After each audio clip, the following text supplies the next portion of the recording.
छत्रपति शिवाजी महाराज एक महान योद्धा और राजा थे जिन्होंने भारत के इतिहास में महत्वपूर्ण भूमिका निभाई।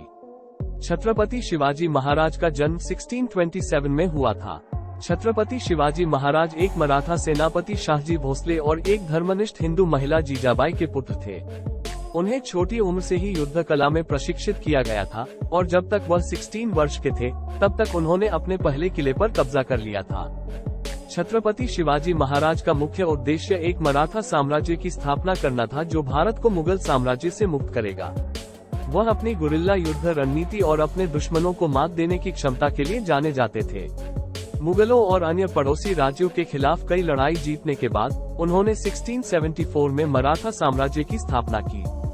छत्रपति शिवाजी महाराज की सबसे प्रसिद्ध लड़ाइयों में से एक 1659 में प्रतापगढ़ की लड़ाई थी, जहां उन्होंने बीजापुर के आदिल शाही सल्तनत को हराया था। इस जीत ने एक दुर्जेय योद्धा के रूप में उनकी प्रतिष्ठा स्थापित की और उन्होंने मुगलों, अहमदनगर के निजाम शाही सल्तनत और पुर्तगालियों के खिलाफ कई और लड़ाइयां जीती।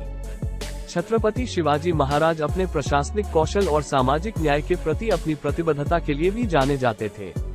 उन्होंने कई नीतियां लागू की जो अपने समय से आगे थीं, जिनमें कर सुधार, भूमि वितरण और महिलाओं और अल्पसंख्यकों की सुरक्षा शामिल थी।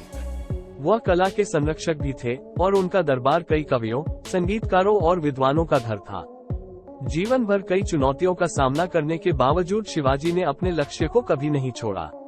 1680 में 52 वर्ष की आयु में उनकी मृत्यु हो गई, लेकिन उनकी विरासत जीवित है। उन्हें एक नायक और मराठा साम्राज्य के लचीलेपन और शक्ति के प्रतीक के रूप में याद किया जाता है। अंत में, छत्रपति शिवाजी महाराज एक महान योद्धा, राजा और दूरदर्शी थे जिन्होंने भारत के इतिहास में महत्वपूर्ण भूमिका निभाई। उनकी विरासत भारतीयों की पीढ़ियों को प्रेरित करती है और उनकी कहानी दृढ़ संकल्प, साहस और नेतृत्व की शक्ति का एक वसीयतनामा है।